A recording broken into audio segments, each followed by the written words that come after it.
Hey, I'm Jim Search, and welcome to Understanding Upstate, the podcast dedicated to exploring what makes upstate New York such a unique place. Each week, my co-host Rob Adler and I dive into a new upstate topic to better understand what's up upstate. And this week, we are turning the volume all the way up to 10 for the McIntosh Laboratories, baby. Nice intro. I have to rework my outro pun now. God damn it, Jim. You keep scooping me. Sorry, man. Time after time. You put me up front, and that's just how we do this here. That's all right. Hey, Party. You know what? That's a really good hook. Stick around. See if I stick the landing at the end of this episode. Guys. I believe in you, man. I think you're gonna get there. You've done it. You've done it 83 times. It's true. It's true. What's another one? I think that's being generous, but I think I've probably done it 70 times at least successfully. I'm staying where I'm at, man. I said 83, man. You fucking did it every time, dude. Just like Sully, every week I'm landing that plane in the Hudson, baby. That's right. That's right. With seamless accuracy. You know what I mean? On the fly, as it were. Hey, there we go. Hello. You know what would be really fly? Hey, what? Is if the Speedy Freaks and Rattlesnake Pete's out there subscribed, rated, and reviewed our show and shared it with a friend. Like, we just worked in every single use of the word fly, aside from the bug, which I just now added. Guys, that's a 5-star podcast. Like, not only are we great linguists, but we're pretty good podcasters, I think. So, like, help us out. Help us get some more listeners. I would even say that as far as upstate podcasts go, I think we're the best doing it. I mean, can't disagree. Right. I mean, all the other ones are defunct, so we are in the lane of one. We are in the lane of one out here. Look, I haven't listened to the Wegmans podcast. There was a Wegmans specific podcast for a while. So that one might be pretty good, but I also think it ended after maybe 30 episodes, which is further than I thought it would get. So I was going to say, I feel like that is pretty impressive that they were able to get to 30. It's like that's the better part of a year. If they're going weekly, because if they did like the old we're off for a month for no good reason, and then sure. pod fading, I believe is the term, which we have seen across many. I've been guilty of it as well. Oh, sure. Anyway, hey, that's another. Yeah, look, guys, rate our podcast well, because you don't want us to fade away. There we go. I brought it back. It is. Well, listen, Rob, I'm here to let you know that I have arguably one of the more colossal upstate updates, because I spent the better part of 72 hours in upstate New York. A lot of different parts of upstate New York, right? I was in Binghamton. Whoa! We can't hear about it yet. We gotta. Oh yeah. I'm so sorry to be such a stickler. Now we're properly in the segment. Rules I'm responsible. Are rules. I'm also responsible for that. Look, if you knock us down a quarter of a star for that slip up, I won't be mad. But of course, you're gonna have to round it back up to 5 because you can't do partial stars. And once you hear this upstate update, you're gonna ratchet that back up. There we go. I'm gonna be honest with you. There you go. Because we took it to another level, baby. Mm-hmm. So I was on tour. This is like the first tour that I've put together. Mm-hmm. So that's pretty wild. The 6-0 Lucky Tour. Thank you so much. The 6-0 Lucky Tour, baby. Friday night, Cafe Liuga House. Saturday night, Walter Palooza, right? Walter Palooza, to be more specific. You're right. Put some respect on Walter Palooza's name. Sure. Walter Palooza Friday night. Saturday night, up at the Ithaca Comedy Festival. Okay. Sunday night, back in Binghamton at David Deo's show at the Brass Rail. Man, this is what it was about. Tour is pretty cool. Jumped on the old short line bus, which, when you leave on off-peak hours to Binghamton on a bus, nothing is better. Yeah. I challenge you to ride on a half-empty bus for 3 hours, and you will experience a euphoria unlike none other. You can just leave your shit wherever you want. Sure. You are a true king. You're a true god amongst men on that short line.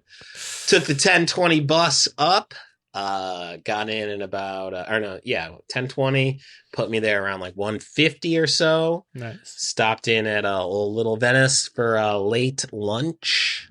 Shout out to Little Venice. Mm-hmm. First job I ever had. Good tomato sauce over at Little Venice. Yeah. Oh, yeah. Mm-hmm. You dabbled. You know what time it is.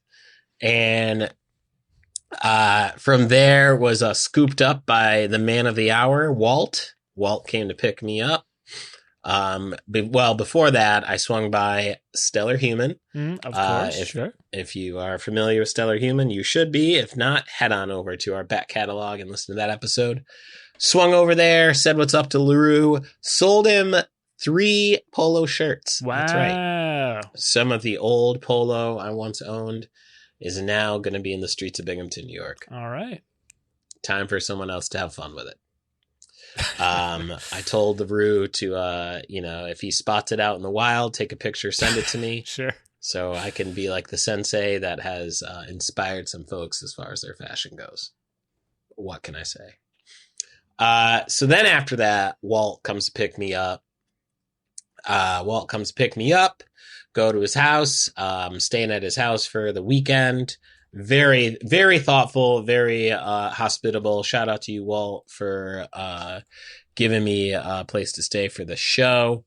This was Walt's debut. Mm-hmm. Mm-hmm. Debut as far as comedy goes.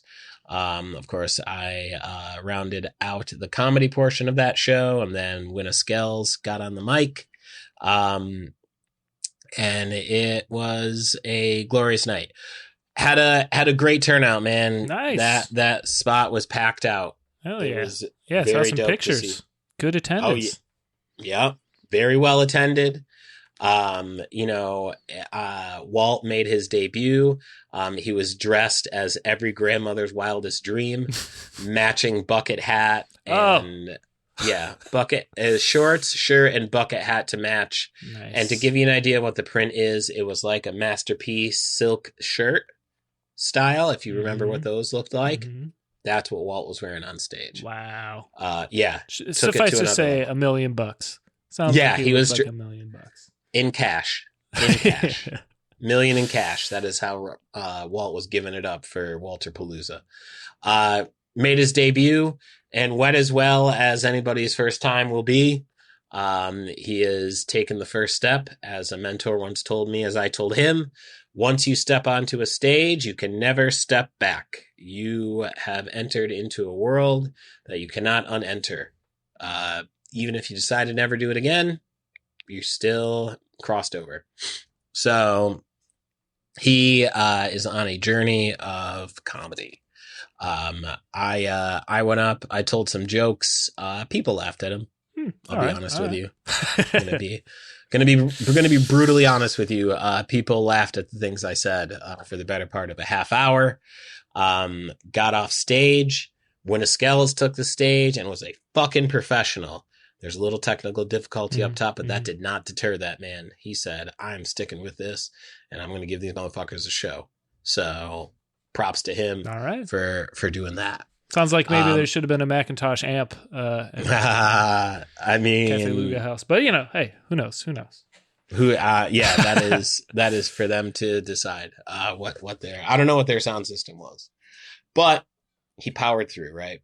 So powered through. After the show, I sold a gang of merch, man. I sold the vinyl. I sold some CDs. Hell, shout out to my man Drew, who pulled up to the show with a vinyl record, Upstate Understandings, for me to sign. Wow. Came through for me to sign. We got video of it and everything. It was a very dope time and a really special moment for me to have the album, my album, somebody bought it and then took it a step further. I was like, you sign it for me?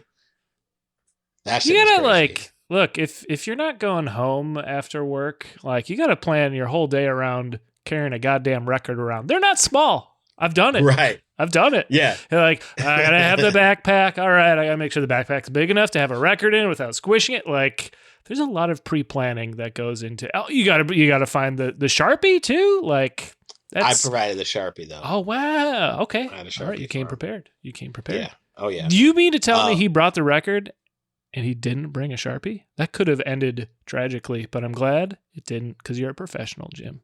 Because I knew there would be some searchaholic out there that was like, let me get that signature. So yeah, Drew brought it through, man. And again, I was really humbled to see that moment as far as my career goes. And then he bought a CD because he's like, I got a CD player in my car, so I can listen to your album in my car. Oh yeah. So that's fucking great. And yeah, sold some t-shirts. I got rid of a lot of shit for sure. Nice. So that concludes Friday night. Saturday night, we were up at, and then during the day, I just walked around Binghamton. You guys know the fucking vibes. Go listen to the podcast. Just listen to anything about Binghamton. You saw what I saw. Then Saturday night, I was riding with my guy, Stephen Brown, and also rewinding the tape. Stephen Brown steered that ship for the show. So shout out to him for making that happen. Rewind the tape, or fast forward the tape. Saturday night, up in Ithaca for the Ithaca Comedy Festival. Kenny, the guy who puts it together, was very gracious in letting me jump on that show. Nice. Jumped on that show. It was a really great time. Some really talented comics out there in Ithaca. I told some more jokes and sorry, they laughed at them. Then after that, sold another record to a couple from Tennessee. They were thinking about moving to Ithaca and we're like, hey, let me buy that record. I said, you got it. Nice. So it's a nice little housewarming gift for themselves, right? Exactly. Exactly. And also on the ride up, there was Steven's got a bunch of comedy homies in Binghamton, and they rode up with him to go support him because he was headlining that night of the festival. So it was really dope. Look, comedy hangs and comedy car rides are so very cool experiences. And I was really glad I got to do that with those guys and join them for that ride. And also shout out to my guy, AJ. He bought a copy of the album too. And then Sunday night, we round out the tour, final night of the tour, over at the Brass Rail. Woo! Which, in the 43 years of my life, I have been to pretty much every single bar in Binghamton, right? I've never set foot in the Brass Rail. I had a mental image of what it was going to look like, and it didn't disappoint. Okay, I thought you were going to say it didn't match, because I also have a pretty vivid image of what the Brass Rail in Binghamton looks like. And it's smells like, to be clear. And smells like, sure. And you're not off from that. Great. So David Deo, very dope dude, ran that show and was nice enough to throw me a spot on the show. And so, I was able to go up there and, again, some very funny comics in Binghamton, told some jokes. You guys know what happened. People laughed. They did. And repeatedly. Wow. They laughed more than once. Pretty good. It was very, I'm not going to lie, man. It was pretty cool. So that went down. I met some of the comics in town, which was very dope. I also had somebody recognize me because I hosted up in Rochester. Someone came up to me and was like, hey, you hosted for Jeffrey Asmus up in Rochester in January. I said, I sure did. Did. Wow. That's like almost a 6-month later recognition. You left an impression. Yeah. Pretty good. I left an impression. Yeah, they clearly remembered the name and the likeness. And then that night, right, was very iconic in that I sold the last copy of my vinyl. Wow. Total sellout in a good way. in a good way, in the best way possible, right? But I brought the album on stage, and I was doing that at each of the shows, and I was just like, I have a vinyl record. I only have like 3 of these left, so you need to buy them. Yeah, and I'll tell you, that gets me every time. Yep. There you go. Yep.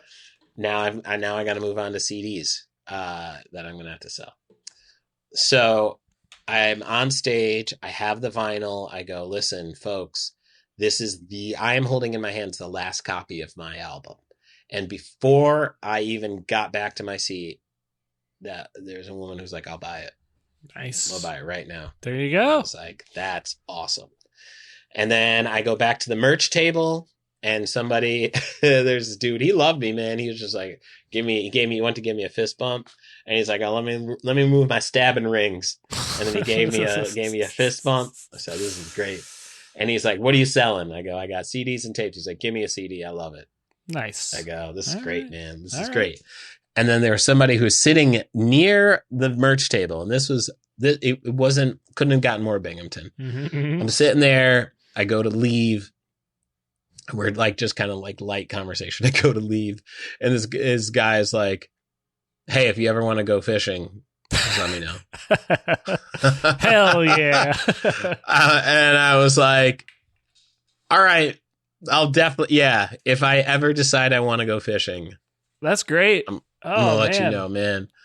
And if you ever want to sit quietly with me for 3 hours on an afternoon, you let me know. That speaks volumes.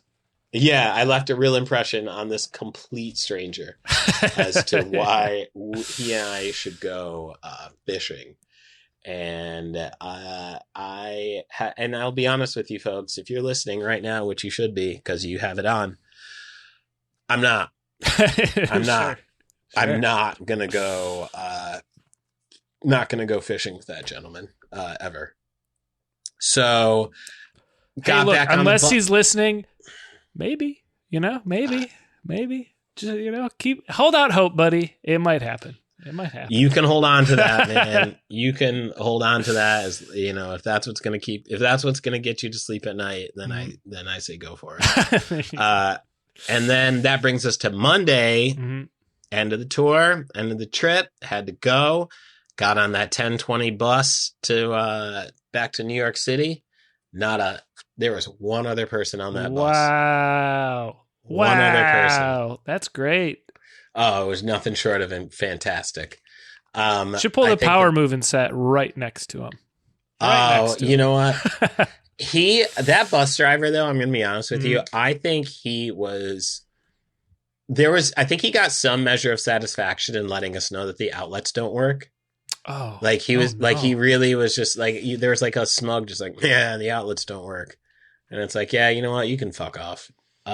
Looks like we're talking for the next 3 hours, buddy. Looks like it's going to be me and you. And you're going to tell me all about being a bus driver. Yeah. And I want to know. Yep. No, I was a real soldier. My phone was a real G. Made it from Binghamton back here to New York. 2% left by the time I got. Wow, that's cutting it close. That's cutting I was flying wildly close to the sun with that. And that. And I should say before. Fuck it. That was the 6-0 Lucky Tour, baby. There you go. And if you want, because there's no more vinyl, can't get this anymore. But not all hope is lost. There are 17 CDs and 8 tapes left. So should that spirit move you, head on over to jimsearch.bandcamp.com and you can get yourself a CD. There you go. Hey, speaking of audio, why don't we pivot to talk about a legacy audio company that's been doing it since 1951 in Binghamton. That's right, baby. All right, let's talk about it.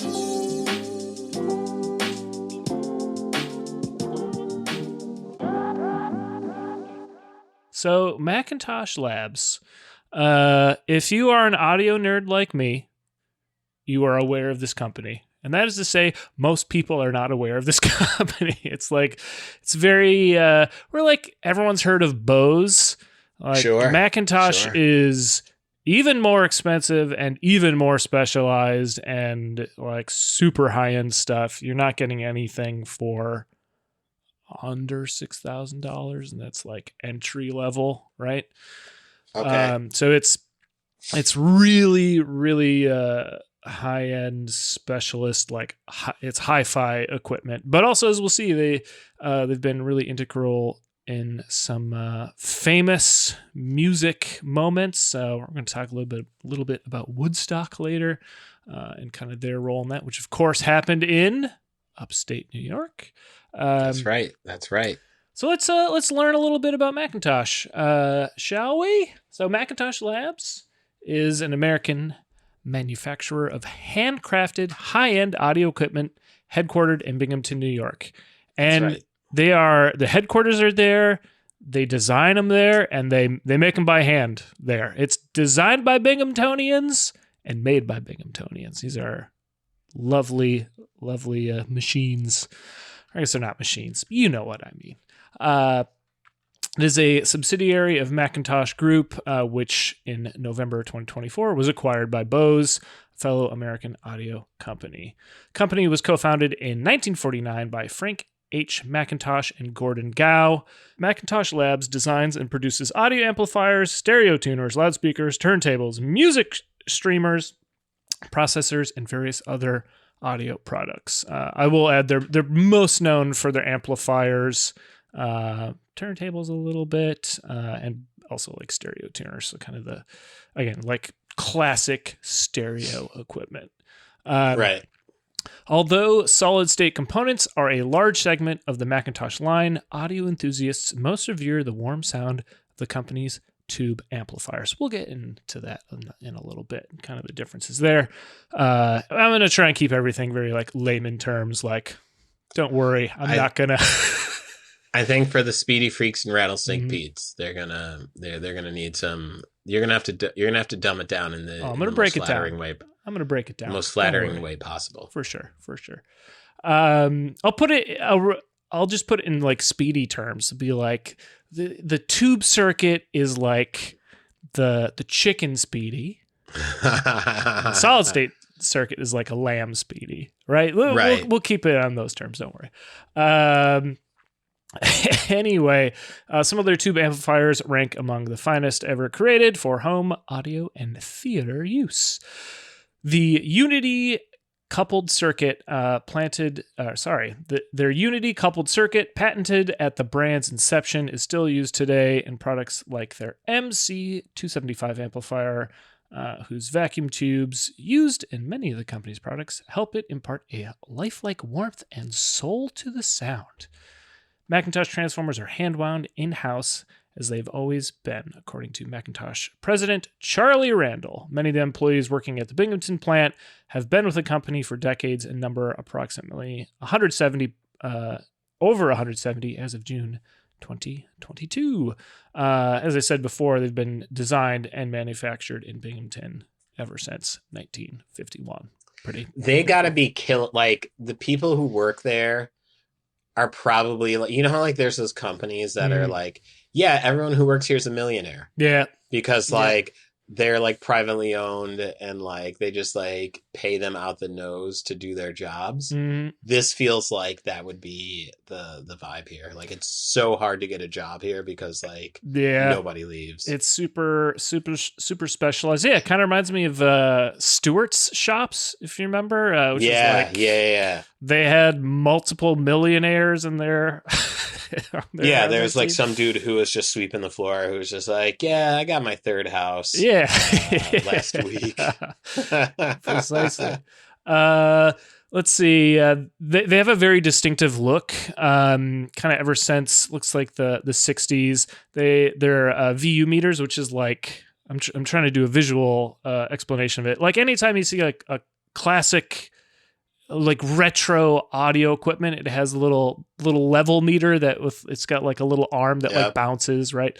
Those are this this vibrant blue, and then they have like their logos in like a Gothic text. And in fact, the factory in Binghamton has like blue tinted windows, and it kind of looks like an amp. It's kind of a fun little like nod to their own design. I want to see where this place is. Yeah, and they're in a newer building now, but when they first moved to Binghamton, they are in some old factory, and I think they've been at least 2 buildings, if not more, in Binghamton. All right, they're at 2 Chambers Street in Binghamton, and I think I'm looking at it right now. Mm-hmm. Oh, yeah. This looks like the east side of Binghamton. All right, I've walked by this. Oh, all right, hell yeah. I have strolled past this on many occasions. My friend, or no, I'm sorry. This is the south side of Binghamton. Nice. I lied. Which I'm okay with that, folks. But never lying about Binghamton. But lying about what side of town, no problem. This is the south side. Cool. Yeah. Okay. I'm familiar with this. All right. I think we were talking about this as a topic a week or 2 ago. Like, you didn't know this was in Binghamton, right? Like, again, I had no idea. Yeah, it's world-renowned hi-fi audio equipment. And we'll get into a little bit later. It's like, why the hell is this in Binghamton? There's some good explanations for that. All right, so let's jump into a little bit more about the history of the company and some highlights. So McIntosh Engineering Labs, the seeds for the company were first planted in 1942 when Frank McIntosh opened a small firm near Washington, D.C. to consult on designing radio stations and sound systems. He was dissatisfied with the quality of audio amplifiers that were then available, so he decided to invent one that provided high power with low distortion. In 1946, he hired Gordon Gow, who would stay with the company for a really long time, who was at that point a brilliant young engineer, to assist him in making his idea a reality. The amplifier they produced was named the McIntosh 50W1, or the 51 unity coupled amplifier. It could deliver 50 watts of power at less than 1% distortion from 20 hertz to 20,000 hertz, which is a fancy way of saying it's incredibly clean sound and can get pretty dang loud. Basically, at this time, earlier we were talking about tubes versus solid state, right? Tube distortion, it's like classic guitar distortion. It actually it can sound nice, right? Where solid state distortion, once it's like if you turn up the volume on your phone too loud, it's crackly. That's That's what solid state distortion sounds like. We're not to solid state yet. A lot of, as we'll learn with like Woodstock and some of these other applications for these amps, people just want to have shit be super loud and not have any distortion, right? Which was a challenge. 1946, amps are still a relatively new technology. So we're still inventing shit for it, right? 20 hertz to 20,000 hertz, that's basically the range of human hearing. So we want it across that full spectrum. You want the sound to not suck. From the manual of a little bit later amplifier, it's just kind of describes a little bit better. The patented McIntosh unity coupled circuit and output transformer have established McIntosh amplifiers as the unchallenged leaders in the audio field, which is not a stretch. Before 1947, low distortion at high power and high efficiency was impossible. A completely new engineering approach resulted in an amplifier that for the first time permitted high power with distortion below 1%. Again, which would be unperceivable really to most people. That new engineering produced the McIntosh unity coupled circuit and the McIntosh bifilar wound output transformer with the introduction of the McIntosh amplifier, new standards for distortion-free performances were established, which we're going to get to why that's exciting in a little bit.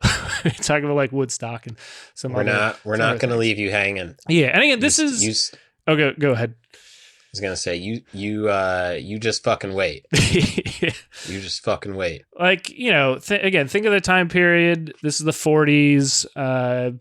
We have records now. And again, all this technology is getting better. Recorded mediums are getting better. Radio technology is getting better. So it's, again, a big period of development in a lot of these, even like live performances, right? Like we're getting amplified concerts. Those are starting to happen. So a lot of parallel developments just around audio and music at the same time. All right. So it took several years, however, for the company to settle on a name and a home. What began as McIntosh and Ingalls consulting firm was changed to McIntosh Scientific Laboratory in 1947. In 1949, the company was incorporated and the name changed to McIntosh Engineering Laboratory and relocated from Washington, D.C. to Silver Spring, Maryland. In 1951, the name changed once again to McIntosh Engineering Labs, perhaps to celebrate yet another move, this time to Binghamton, New York, baby, where it has remained ever since. So again, the origins were not in Binghamton, but the entire rest of their company has been there, and they've gone on to innovate a lot of different audio areas. Much like so many people and so many things, they achieved excellence in Binghamton. There you go. Exactly. That's fucking right. I like it. Let's go. I like it. Let's see. Dave O'Brien joined McIntosh in 1962. He led the McIntosh amplifier clinics for the next 29 years. Dave retired in 1999 after 38 years of service with McIntosh. Kind of like you said, like people are sticking around a long ass time. In 1965, McIntosh amps were used to power President Lyndon B. Johnson's inauguration speech, which there you go. Is going to tie in again with music, as we'll see in a little bit. McIntosh created a loudspeaker division in 1967, and they're just kind of expanding beyond just amps. All right, let's talk about Woodstock, Jim. So in 1969, McIntosh amps were used at the Woodstock Music Festival. A battery of about 20 tube amps, which I cannot tell you how insane, how much power that would have used. They were used to power the JBL speakers at Woodstock for over 400,000 fans in attendance. Urban legend has it that these amps needed to be cooled by ice on the hot August days so they would not overheat, but McIntosh Labs president Charlie Randall dismissed this tale as folklore, saying any ice packed around the amps in the middle of August would have quickly melted and the resulting water would have caused massive issues with the electronics. It still would have been hot as hell. That you can't use ice to cool down electronic. I could have told you that. Yeah, I could tell you that. But let's talk a little bit more about kind of how it all came together. And again, it's this is not breaking news. Woodstock, a huge event, right? But as we'll see, the audio professionals behind it were inventing modern festival and the sound reinforcement and audio procedures for a large scale outdoor music events. It didn't really exist at this scale yet. So again, it amassed in nearly 500,000 people, but the festival was more than a mere concert. The landmark event was unique in human and music history, showcasing how love and art united people of different politics and religions. Hanley Sound was the company hired for the sound production at the Woodstock Festival. When Bill Hanley, the founder, was once asked why he used McIntosh amps at Woodstock, he replied, "It was the best amplifier in the marketplace. It was the most reliable and quietest. You could hardly tell it was running. It was really well designed. Everybody else's amps hummed, had problems. Theirs didn't. It kept the sound system going." Hanley's sound engineer, Harold Cohen, added that up until Then simple PA systems had been mostly used at concerts that were growing larger and larger. But thanks to McIntosh, we now have what is known as concert sound. There you go. Very cool. So in the book Woodstock, the oral history, Henley says that prior to the show, he received a call from Stan Goldstein, a record producer. Goldstein wanted to learn about providing sound for a large show with a lot of people, which is an understatement. Sure. Ultimately, the show Goldstein was referring to turned out to be Woodstock. He asked me how to do a big job with a lot of people. He was a recording engineer, which most people make the assumption if you know recording, well, surely you know live sound. There's certainly some crossover, but like very much different specialties. So it makes a lot of sense that he was looking for outside help. Literally outside help. Get it? Because the concept is outside. There you go. Mm-hmm. He asked me how to do a big job with a lot of people. I said we would take care of the job for him. That's how we got involved. We pioneered the whole concept. We were the first people to put in large, high-fidelity type sound systems with gigantic speakers and huge power amplifiers. Another aspect of Hanley Sound's approach to providing sound in big show environments was the use of directional speakers. So placing speakers in locations where the crowd positioned helped the company to merge sound levels to ensure even coverage across the listening area. So not just having speakers only on the stage, right? Like making sure you're kind of canvassing the crowd with the sound.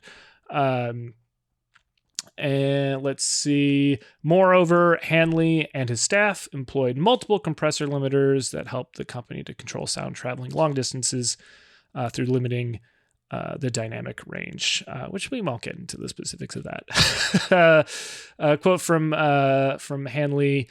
I had done the sound reinforcement for President Johnson's inauguration in 1965, which we mentioned earlier, using McIntosh amplification. I was doing these kinds of things all the time, all the anti-war movement stuff with large groups of people. So we were the most experienced people that there were at the time, which is kind of crazy. He cut his teeth with, President Johnson's inauguration, and then he's like, I didn't really use this for this hippie festival. So this worked out pretty good. And let's see, if you were setting up a large speaker system such as what we had there without having some form of compression, the people in the back would never hear the soft passages, only the loud passages, notes Henley. So consequently, what you needed to do was remove the dynamic range, which I guess we will get into, meaning the soft parts of the song are going to be as loud as the loud parts, right? So you're not having these dips in volume. Essentially. The system was approximately 10,000 watts RMS into 8 ohms. The equivalent today would be 125 to 150 watts. 150,000 watts. There weren't 10 companies in the country like there are now that would be capable of being able to amass that kind of power. Which, if you're using shittier amps than McIntosh amps, or, it's just something less reliable, there's so many ways it could have gone wrong just on the technical end. It's kind of a miracle they were, at that point experienced enough to pull it off, or just the sound would have sucked, right? Not only is it just one of the greatest amassing of musical talent and most varied, concert bills ever, but the sound was good too. It's pretty it's pretty good. Yeah, Jim, I don't know how many concerts have you gone to and be like, wow, the sound was fantastic, versus the sound kind of sucks. So you're saying how many concerts I've been to where I've been like, wow, it sounded really good compared to the shitty sounding ones? Yeah, I feel like nowadays still you're running into a lot of shitty sounding concerts. It's not even today, it's not a given. It's not a given. It's not. We went and saw, oh my God, Pharoah Monch. An outdoor concert at Lincoln Center. Sound sucked. The audio was bad, not calibrated properly for a hip hop any hip hop act that performed. And that's why those sound guys make a shit ton of money, because you got to have the sound right, and you come with a certain set of skills.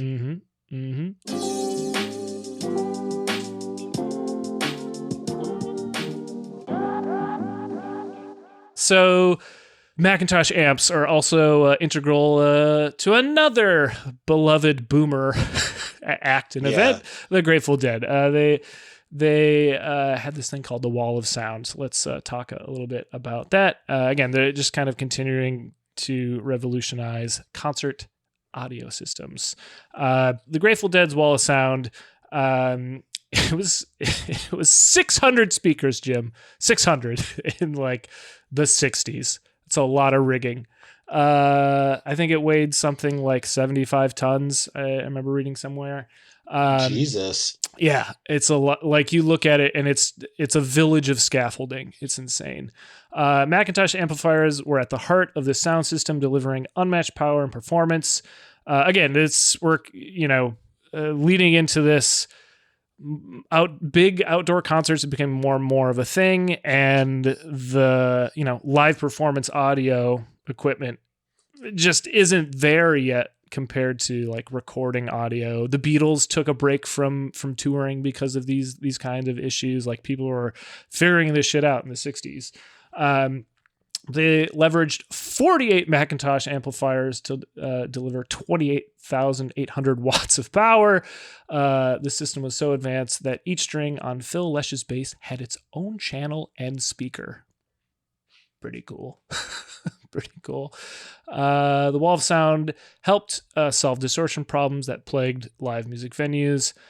Through advanced audio engineering and immense power, the system provided high volume output, clarity, and detail. Furthermore, it allowed broader dispersion, which allowed the musicians to hear themselves play, which again is a large issue with, again, just citing the Beatles. Like, you couldn't hear yourself just because the arrangement of speakers wasn't like, people hadn't really thought about it much beyond just like, well, you gotta get audio to the audience, but you also got to hear yourself. So how do they not hear themselves? That's what I don't. So like, if you are on stage, right, you're generally going to have the speakers on either side of you, and you're going to be behind the speakers so you don't get feedback. Because if you have your mics and stuff in front of the speakers, then the speakers shooting into the mic, getting feedback. So it's very likely that if you're playing a huge concert where the crowd is loud,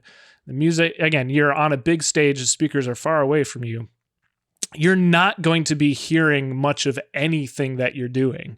Maybe if you're the drummer, you're hearing something, but if you're playing electric guitar, like, you're not going to hear shit, right? And most musicians now have in-ear monitors, which is just headphones that are like molded to fit into your ear. There's a lot of great tech for that now, but back in the day, probably, I guess, like, stage monitors aren't really a thing, which are just speakers that point at the musicians. Like, by having this much more spatially considerate sound system, it's allowing these musicians, which, like, not being able to hear yourself, but if you're the Grateful Dead, which is a jam band, right? They're just listening. They're like vibing off of each other and playing shit. Like, it's even more important, right? So with these big stages, big audiences, you're not going to hear yourself. Let's see. So just to speak more about the importance of these McIntosh amps, without the amplifier's robust power output, fans would not have been able to enjoy powerful and clear music at all points in the stadium. The Wall of Sound offered clarity and detail thanks to the McIntosh amp's high power handling capabilities. Again, these things can get super loud and not sound shitty. It sounds great. That's to drive the point home. So jumping ahead a little bit. Basically, the company changes hands over to Clarion, which is a Japanese company, 1990. Again, they're still making everything in Binghamton, but the owners are now in Japan. To quote the then president, "We like McIntosh as it is, and we have no intention of changing what has made it so successful."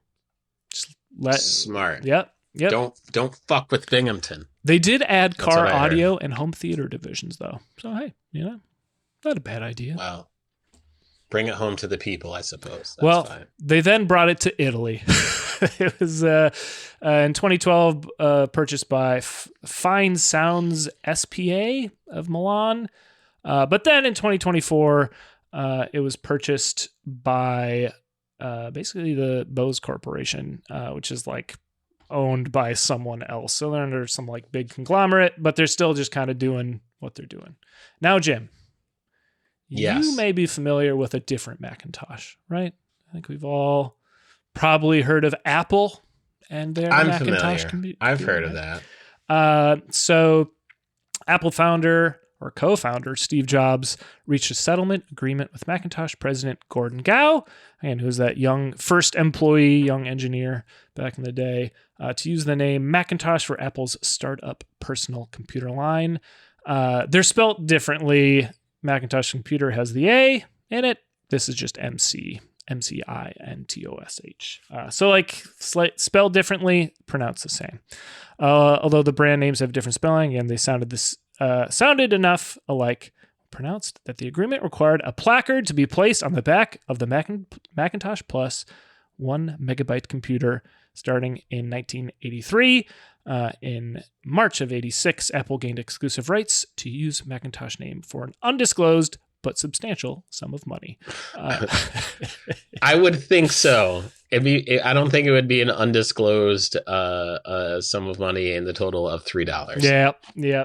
I think Steve Jobs wrote a letter or something and they're both in tech, tech related companies. So yeah, you should probably pay the Binghamton Macintosh a little bit of money, I think. Right. It worked out for Steve Jobs, I think. I think so too. Yeah. Given that we're currently on Macs, respectively. Mm-hmm. Yeah. Let's see. So, why Binghamton, Jim? This is why not? Well, no, for sure. But for a high end luxury good, it's like they're manufacturing McLarens in Binghamton. I would wonder why. I'm not saying why in a bad way. I'm in a curious way. I think it's a pretty clear explanation. So of course went into an online audio blog to find this. Someone's just saying why on earth is it there? The railroad spur, maybe you can get distribution that way, cheap real estate.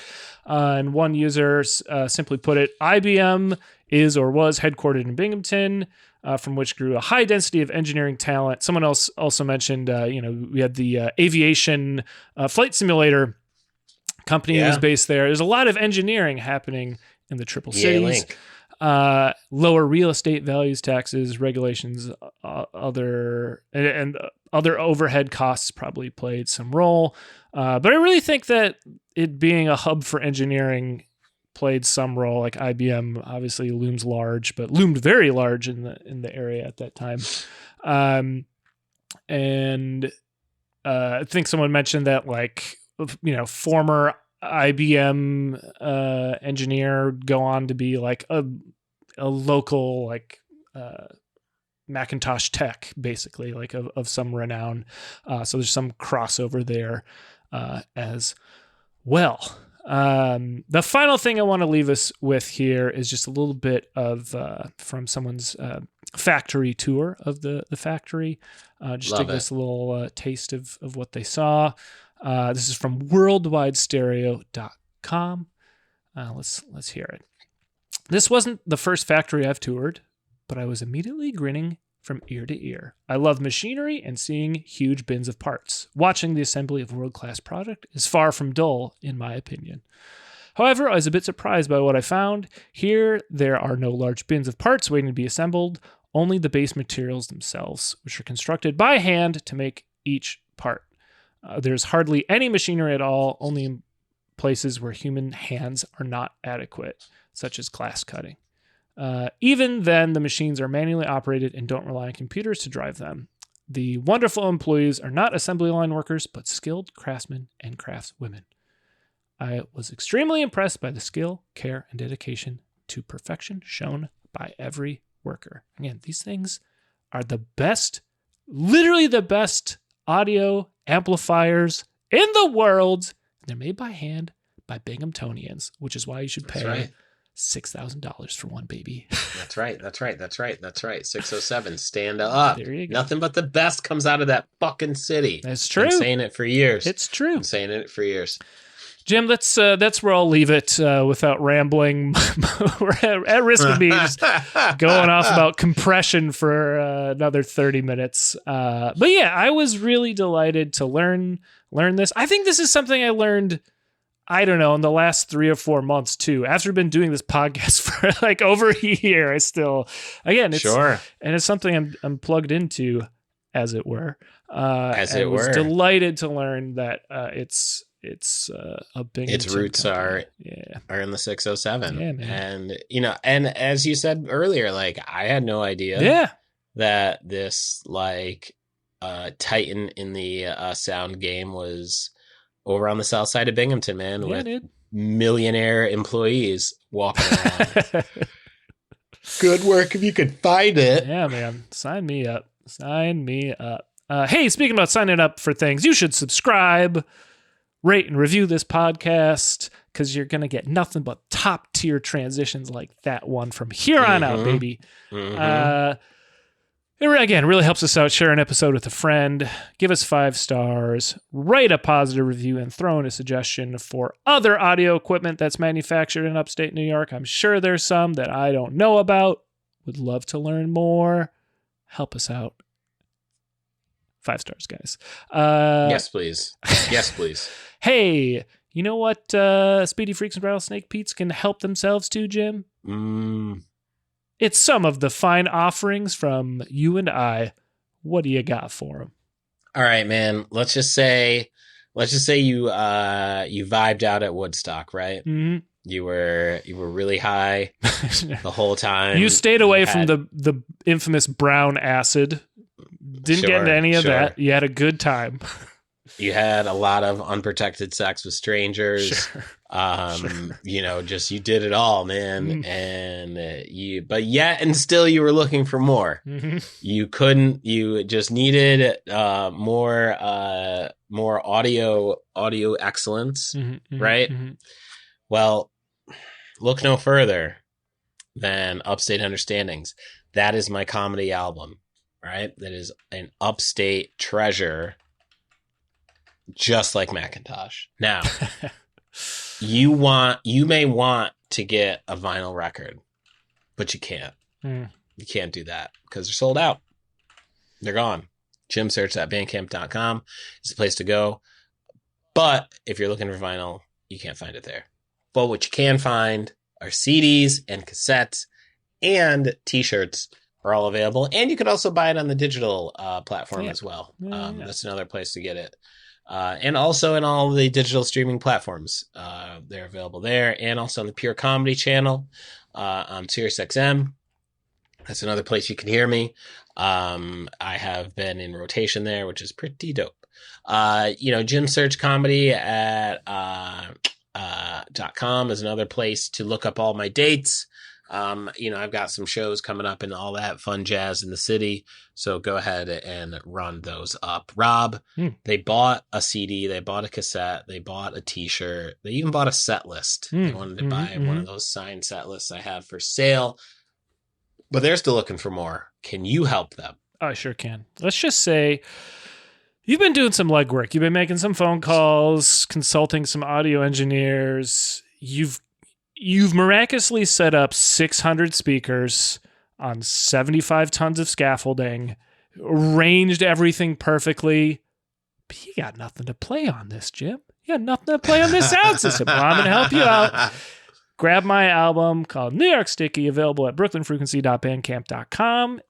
You're going to put that sucker on, and you're going to have 4,000 people bum rushing the stage just to listen to it and just to hang out. So go grab that album, play it on your finest McIntosh amplifier. I swear we're not sponsored by them, but hey, you know what? Wouldn't say no to it. Wouldn't say no to it. I mean, only time will tell. Sure. Only time will tell, man. Hey, speaking of time, it's about time we figured out what we're talking about next week. Well, let's just say that we're going to be breaking out into some uncharted water. I like it. For sure. Yeah. Oh, yeah. Well, Jim, we got to close out today's episode, and I got to go hook up my new stereo. So let's get on out of here. Landed it. Landed the plane, baby. For the 84th time. There we go.